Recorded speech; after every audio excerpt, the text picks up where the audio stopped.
Alright, hey guys, 8 Brian here, and I'm going to show you guys today if you have either a Battle Armor He-Man or a Battle Armor Skeletor to where their battle damage indicator on their armor doesn't work anymore, how you can take them apart and get it working again.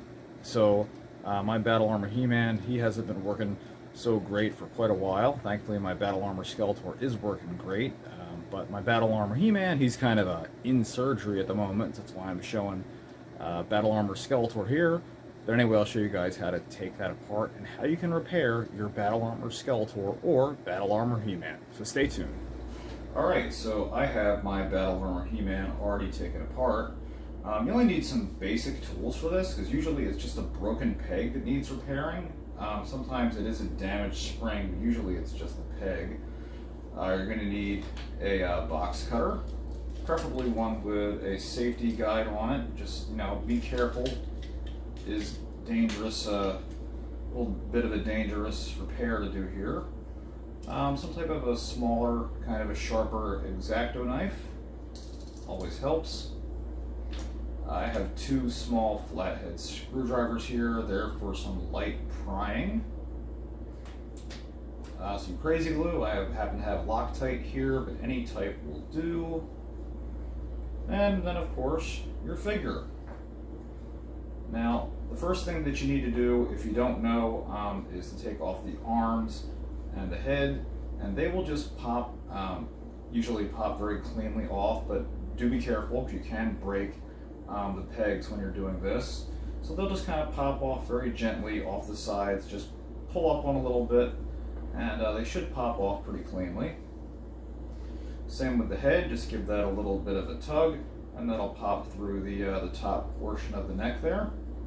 And then you'll be left with your Battle Armor chest piece that to some extent will look like this on your figure here.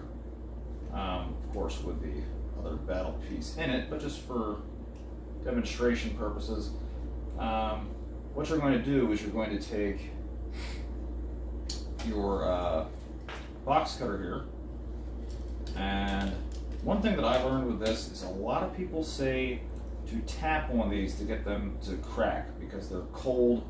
They're what's called cold welded. So there's no screws used in any MOTU figures for the most part. There's only a very light layer of glue, and then just the plastic is very tightly compressed together, and that's what gives you such a tight seal, which is like if you saw my attack track repair video, why that was so hard to repair, because you don't have access to any of the actual moving parts. So for the love of God, do not tap on these. You will probably almost destroy it. I cracked this one side here instead of slicing through. Luckily it was a clean break. I was able to repair that without much incident. So you definitely do not take hammers, do not tap on those. If you're watching videos that say that, absolutely do not do that. You're going to destroy your figures. What you do want to do is you want to take a very sharp box cutter, and you want to start on this side here, or either side really, it doesn't matter, but you want to start on the peg where you took the arm off, and you just want to very slowly with the edge of the blade push in to, you'll see the little line where there's a little hair line where this separates and where it comes together, and you just want to start working that in to the plastic until it gets all the way through, and then it makes a break and you'll feel it push through, and then start on the top, work your way down, and work your way all the way down to the bottom, and you want to do that on both sides. Now the tricky part after that is that still, even once you get it all the way down to the bottom, is a lot of times it still won't want to come apart or come open. So that's why I have the little screwdrivers, because you can put one on either side to kind of hold it open as you're working on the other side, or sometimes you even need to push down through. Since they're a little bit wider, it'll space it apart and allow it to pop apart, because I don't recommend pulling on these. It's better to have just a little bit of a bruised edge you can smooth out later on than trying to force them apart and pry them apart. You only want to just lightly push through that seam on the plastic until you get a little gap, and then space them apart like that. I have a little crack I need to repair too here, which I have the piece for, thankfully, from when I did that whole little tapping routine, which again, I say do not do that. You will really, really damage your figures. And then once you get it fully apart, there's just some pegs on the inside to where they go together like so. And it looks like the top two, I didn't notice, they actually kind of cracked and popped off, but that's not a big deal because you can just put a little dab of crazy glue on there and they're all good to go. So sometimes that'll happen, but they're still self-repairable even if that happens. It's not a big issue. And then you're also going to have your battle armor drum that is going to be in here. You're going to notice you're probably going to have a very rusted spring in there. And on this side here where you got all your rust, that's where you're going to want to put your spring. And it might take a little finagling to get the spring into the right position. So it's going to take you a couple of times to figure out what is the little locking position for when it goes in, so that way you have it set on the right thing. But just play with it a little bit and you'll eventually get it tweaked out to where you want it, you know, get it fixed.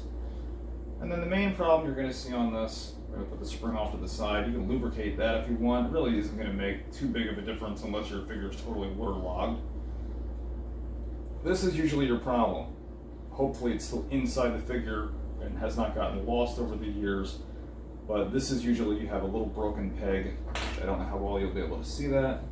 It's a little peg, and you need that on the other side, obviously, to hold the drum in place. And yeah, that's your problem. You know, if I was a He-Man mechanic, there's your problem.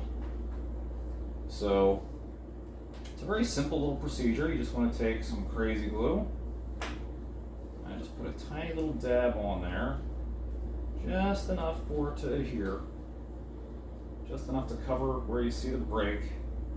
I usually do it on the actual piece itself, not on the little peg, because that's just going to smear and get everywhere. And if you really want to make sure you get a really nice, secure seal, I recommend using something like a hair dryer, because that heat is going to really fuse the crazy glue onto the plastic that you're repairing. Because a lot of these older plastics, sometimes what they're made out of with that old type of petroleum, they don't always tend to want to bond to the crazy glue, which can be a pain. So we're just going to let that sit for a minute or two. Yeah, see, they don't like to, the glues just get all slippery, which can be a pain. But just kind of put that in place there, let that sit. And then after about a minute or two, once that dries and sets, pretty much be good to just reset this back where it was. Get a little bit more glue there because that kind of smeared off. And then we can reset the spring. But it's very difficult. You're working with really small parts and you really want to make sure that they're lined up correctly. You really want it to be precise. You know, because you don't want to go through this again and have to pull your battle armor He-Man or Skeletor apart. And Skeletor works in the same way, so you know this will work for both. All right, so I'm going to let that dry, and then we'll come back to that in just a second. All right, so now I've got the drum all repaired here. I did use some heat to get the crazy glue to dry nice and strong, which I do recommend doing so that we don't have to worry about that peg breaking again.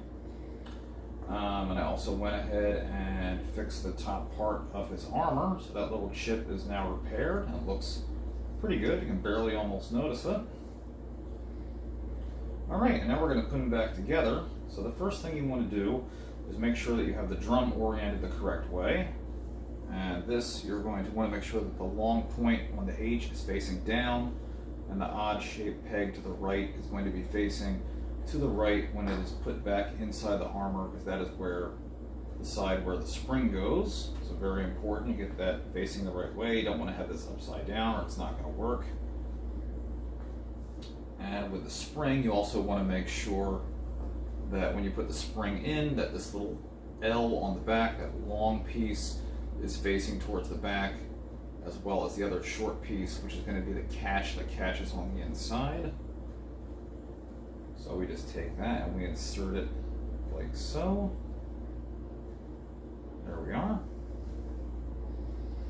And now you're going to want to put this right inside of the chest here, and one of the things that you're going to want to do is you're going to want to wind the barrel. So you're going to want to actually hold down on this little spring here, so just put your finger there, and then just, we're going to want to wind this one complete rotation around, because that's going to give it the spring, give it the tensile strength that it's going to need to constantly rewind and do the motion of the battle damage. So let's see, I believe that should be set right now. So you hold that, you can actually test it, just hold it in your hand. And, oh, nope, it still needs to be wound a little bit more. It should do 2 of the motions to go all the way through. There we are. So now that should work. First damage and second damage. There we are. So now you're going to want to hold on to that, which is going to be very, very tricky. I'm going to take his legs and insert that like so. Now, this is going to be extremely, extremely tricky, which is why it's a good idea to have another little screwdriver or something to hold that in place. Just to hold that down. And this isn't going to be an exact science by any stretch of the imagination. Actually, it might be a better idea to start with his legs in this position. And just get the armor over the pegs there. Make sure to hold that spring in place.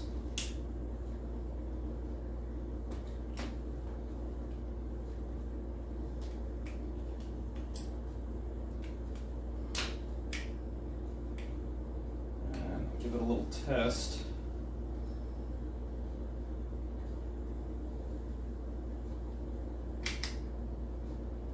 That seems like it's working. Okay, good. So now we're going to compress the armor back together. Give it a little bit more of a test before we go any further. Alright, that seems to be working. And then we're going to put the arms back on. So I'm not using any glue because the arms actually will really hold the joints together very strongly. There we are. The other side on, because that way if you ever do need to take this apart for any repair, you don't have to worry about tearing a whole bunch of crazy glue apart and everything like that. And then just pop the head in like so, give it a little twist. We'll give him his weapons pack battle axe back, and there you go. Your battle armor He-Man is ready to roll again. Get back into the fight with Skeletor and all of his evil minions. So, there's a little quick tutorial of how to repair your either broken battle armor Skeletor or battle armor He-Man figures. Again, like I said, I do not recommend, like I've seen on other toy repair videos, to bang on them with hammers and tap on them, because you're going to crack the toy. Much easier to just use like a box cutter or a razor blade, and even like little gashes like that, you can just go over that with some, some light silver paint or something and just kind of buff that out. So, even that's a lot better than risking actually damaging the toy. So I hope this was able to help you guys out, and hope you were able to repair some of your battle armor Skeletor and He-Man figures. Thanks for watching. Hey guys, if you liked the video that you just watched, don't forget to hit that subscribe button down below, and you can follow me at Facebook at King of Retro or Twitter at #8ByteBrian. See you next time.